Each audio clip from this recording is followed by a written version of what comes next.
विक्रम और आप सभी अच्छे होंगे।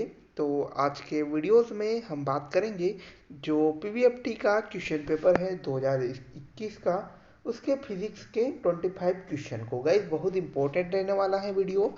और ये क्वेश्चन पेपर गाइस आपको आसानी से उपलब्ध नहीं हो पाएगा, तो आप यहाँ पर अपने क्वेश्चन देख ले कि आपको क्या क्वेश्चन यहाँ पर रहने वाले हैं। तो पहला क्वेश्चन हम डिस्कस करते हैं फिजिक्स का कि आर्थ त्रिज्या के अर्धवृत्ताकार पथ पर ए से बी की ओर जाने वाले व्यक्ति का विस्थापन 200 मीटर है, तो उसने कुल कितनी दूरी तय की। तो ए से बी तक जो जाने वाला व्यक्ति है उसने कितनी दूरी तय की। तो यहाँ पर ऑप्शन एक 57 मीटर, 3.14 मीटर, 200 मीटर या 314 मीटर। तो यहाँ इसका राइट आंसर जो रहेगा वह रहेगा 314 मीटर।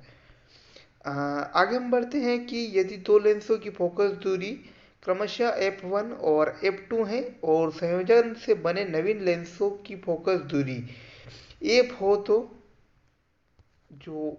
दोनों की संयुक्त लेंस की दूरी हमें याद करना है। तो ये रहेगा गाइस कि f equal to f1 plus f2, और f equal to f1 into f2, और f equal to f2 into f1 upon f1 plus f2, और नेक्स्ट जो रहेगा f1 plus f2 upon f1 into f2। तो right answer जो रहेगा हमारा friends वो रहेगा यहाँ पर फर्स्ट वाला जो यहाँ पर हमें लेंस की फोकस दूरी का फार्मूला जो निकालना है। जो अगर गाइज आपको देखा हो तो कभी लेंस जो फोकस दूरी वो होता है app upon 1/f, 1/f plus 1/f2। अगर सॉल्व करेंगे तो हमें यहाँ पर ये प्राप्त होगा F is equal to f1 into f2 upon f1 plus f2। Okay, आगे हम बढ़ते हैं कि एक दूरदर्शी की लंबाई 80 सेंटीमीटर है व आवर्धन क्षमता जो है 19 सेंटीमीटर है, तो इसकी नेत्रिका की फोकस दूरी यहाँ पर हमें ज्ञात करना है। तो ये रहेगा कि 4 सेंटीमीटर इसका राइट आंसर। यदि हम किसी भी दूरदर्शी की लंबाई अगर हम ज्ञात करेंगे तो यहाँ पर हमें 4 सेंटीमीटर यहाँ पर हमें प्राप्त होगा, जिसमें लंबाई उसकी 80 सेंटीमीटर रहेगी और आवर्धन क्षमता उसकी 19 सेंटीमीटर रहेगी। इसके बाद रेडी सक्रिय नमूने की सक्रियता 1.6 क्यूरी है और इसका अर्ध आयुकाल 2.5 दिन है, तो 10 दिन बाद इसकी सक्रियता कितनी होगी। तो ये रहेगा गाइस 0.1 क्यूरी। आगे बहुत इजी क्वेश्चन कि 0.0040 में सार्थक अंकों की कुल संख्या कितनी है। तो सार्थक अंकों की संख्या हमें याद करना है गाइस। तो सार्थक अंकों की संख्या इसमें रहेगी 5। हमें यहाँ पर सार्थक अंकों की संख्या बताना है, क्योंकि हमारे पास संख्या है 6.0040। तो यहाँ तक 4 तक जो वैल्यू रहेगी, 6 से 4 तक की जो वैल्यू रहेगी वो सार्थक मान यहाँ पर कहलाएगा। तो 1, 2, 3, 4 और 5 यहाँ पर सार्थक मान रहने वाला है।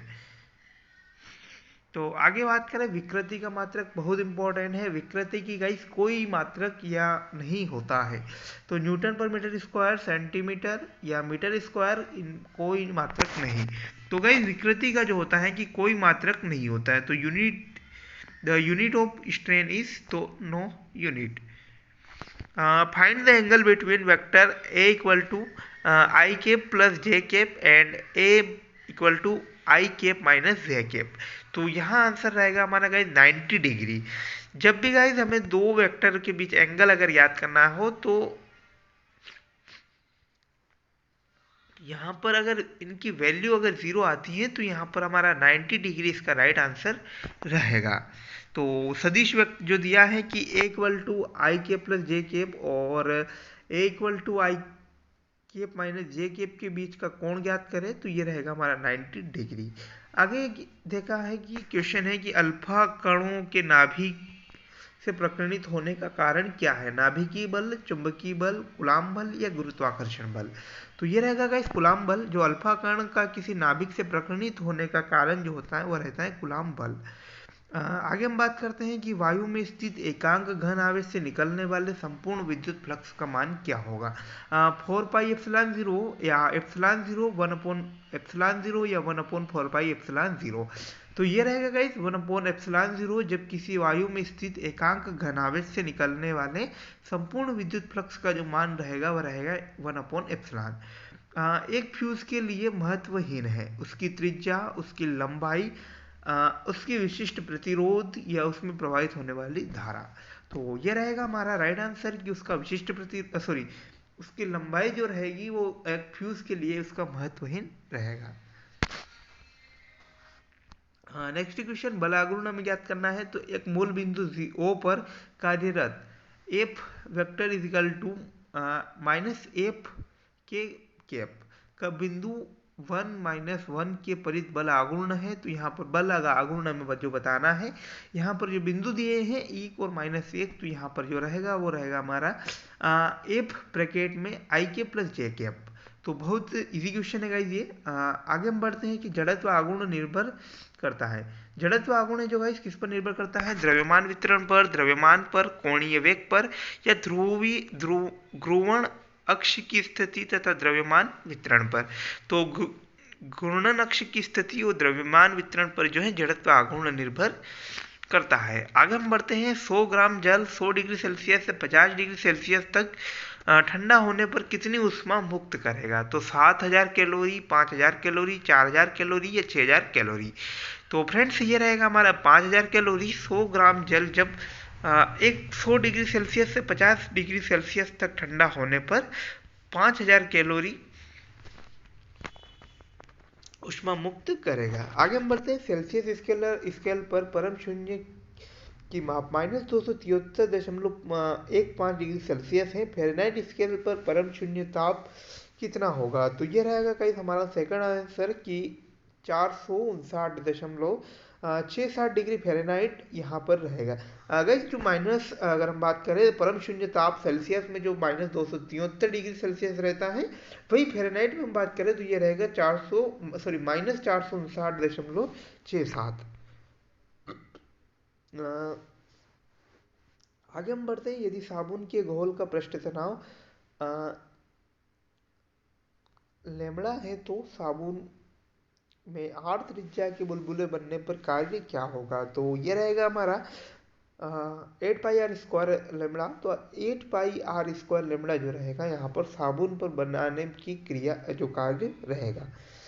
एक सरल आवर्त गति का समीकरण दीजिए कि x = 3 sin 3πt + 4 cos 3πt, जहाँ x जो है गाइस मीटर में है। तो गति का आयाम क्या होगा? 5 मीटर, 3 मीटर, 4 मीटर या 7 मीटर। तो ये रहेगा हमारा 5 मीटर इसका राइट आंसर। आगे हम बढ़ते हैं। SI पद्धति में गुरुत्वाकर्षण नियतांक G का मान क्या होगा? बहुत महत्वपूर्ण क्वेश्चन है और बहुत से क्वेश्चन सोल्व करने में आपको इसकी ज़रूरत लगेगी। तो इसका सीधा हम राइट आंसर देख लें कि 6.67 × 10⁻11 newton metre square kilogram square. तो ये जो होता है गुरुत्वाकर्षण नियतांक होता है जी, इसकी वैल्यू गाइस बहुत महत्वपूर्ण रहती है। इसके बाद स्वप्रेरकत्व 50 हेनरी की कुंडली में धारा 2 एम्पियर प्रवाहित करने पर कुल कितनी ऊर्जा संचित होगी? 50 जूल, 25 जूल या 150 जूल या 100 जूल? तो 100 जूल इसका राइट आंसर रहेगा। नेक्स्ट क्वेश्चन है। एक टुकड़ा तांबा और एक टुकड़ा जर्मेनियम को एक साथ कमरे में 80 केल्विन तक ठंडा करेंगे तो प्रतिरोध का मान क्या होगा? दोनों का बढ़ेगा, दोनों का घटेगा, तांबे का बढ़ेगा, जर्मेनियम का घटेगा, तांबे का बढ़ेगा और तांबे का घटेगा और जर्मेनियम का बढ़ेगा। तो राइट आंसर हमारा रहेगा डी कि तांबे का घटेगा और जर्मेनियम का जो रहेगा वो प्रतिरोध का मान बढ़ेगा। एक आगे हम नेक्स्ट क्वेश्चन की अगर हम बात करें कि जल की एक समान 27 बूंदों पर समान आवेश है। यदि इन सभी बूंदों को मिलाकर एक बड़ी बूंद बना दी जाए तो छोटी बूंद की धारिता से कितनी गुनी अधिक हो जाएगी? तो ऑप्शन है 4 गुना, 3 गुना, 27 गुना या 5 गुना। तो ये रहेगा गाइस हमारा 3 गुना। यदि जल की हमारे पास 27 बूंदें हैं और उन पर एक समान आवेश है और इन सभी को अगर मिलाकर एक बड़ी बूंद बना दी जाए तो छोटी बूंद से बड़ी बूंद में जो है 3 गुना अधिक आवेश रहेगा। इसके बाद लेंज का नियम किस पर निर्भर करता है? ऊर्जा संरक्षण के नियम पर, आवेश संरक्षण के नियम पर द्रव्यमान संरक्षण के नियम पर या संवेग संरक्षण के नियम पर? तो ऊर्जा संरक्षण के नियम इसका राइट आंसर रहेगा। लेंज का जो नियम रहता है ऊर्जा संरक्षण के नियम पर निर्भर करता है। प्रतिबल का विमीय सूत्र बहुत महत्वपूर्ण क्वेश्चन है। प्रतिबल यानी कि किसी बल के विपरीत लगाया जाने वाला बल, तो ML-1 T-2, तो ये जो है प्रतिबल का विमीय सूत्र यहाँ पर रहेगा।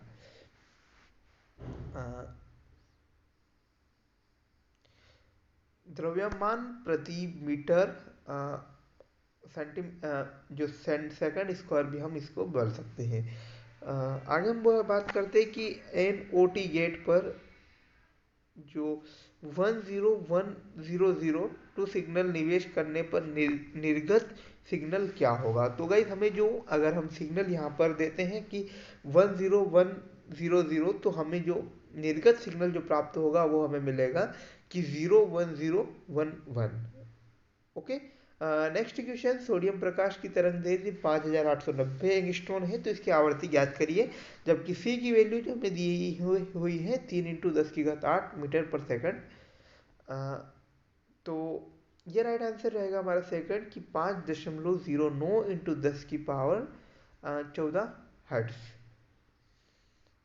नेक्स्ट हम देखें, चित्रानुसार विद्युत परिपथ में विद्युत धारा को भागों में दिखाया गया है, तो विद्युत धारा का मान हमें यहाँ पर ज्ञात करना है। तो P और Q एक PQR जो परिपथ है उसमें हमें विद्युत धारा की वैल्यू हमें ज्ञात करना है। तो दिया हुआ है यहाँ पर P जो है 2 एम्पियर और 2 एम्पियर मिलकर Q से यहाँ पर निकलते हैं 1 एम्पियर और 2.3 एम्पियर, और R से फिर जो निकल जाते हैं 1.3 से 1 एम्पियर। ओके, तो यहाँ पर हमें जो विद्युत धारा की अगर वैल्यू हमें याद करना है तो वो रहेगी हमारी I पर जो विद्युत धारा की जो वैल्यू ज्ञात करनी वो रहेगी हमारी 1.7 एम्पियर।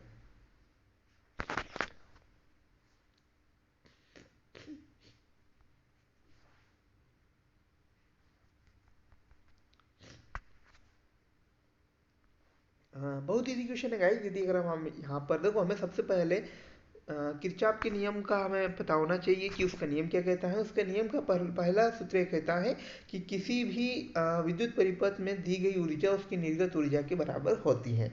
यानी कि यहाँ पर अगर हम 4 एम्पियर अगर विद्युत ऊर्जा प्रवाहित करेंगे तो इस भाग पर भी हमें 4 विद्युत ऊर्जा मिलेगी। तो 4 जो है इसने पूछा है कि I पर कुल कितनी विद्युत ऊर्जा हमें प्राप्त होगी या विद्युत धारा में प्राप्त होगी। तो यहाँ पर दी हुई कि 1 और ये 1.3, तो 1 + 1.3, तो ये रहेगा 2.3। तो और हमें जो 4 यहाँ पर हमने 4 एम्पियर विद्युत धारा हमने भेजी थी, तो 4 - 2.3, तो ये रहेगा हमारा 1.7 एम्पियर। आई की जो वैल्यू रहेगी गाइस वो रहेगी 1.7 एम्पियर। तो गाइस बस आज की वीडियो में इतना ही, और मिलते हैं नई वीडियोस के साथ। तब तक धन्यवाद। आप चैनल को सब्सक्राइब करिएगा ताकि कोई भी नई वीडियोस रहे तो उसे आप मिस न कर पाएँ। Thanks for watching guys.